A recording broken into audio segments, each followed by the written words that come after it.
Ngayong linggo ng gabi sa programang Kapuso Mo Jessica Soho ay makikilala natin ang dating construction worker at ahente ng mga sasakyan pang construction. Ngayon ay big time owner na ngayon ng sarili niyang construction equipment companies mula sa Davao.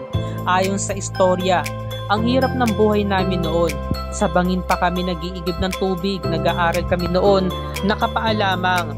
Naranasan ko mag-uling, mag-araro, magsasaka. Nagtrabaho ako bilang isang construction worker, sobrang hirap. Nagsa-sideline na pa nga ako na mag-hollow blocks para may pambaon sa pang-araw-araw. Napasok ako sa isang book industry. Nagbebenta ako ng mga dictionary, mga encyclopedia, naglalako kami.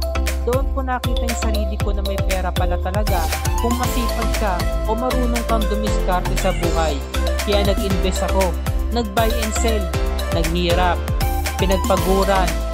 Ang naging motivation ko po talaga ay makapagbigay ng magandang bukas sa mga anak ko.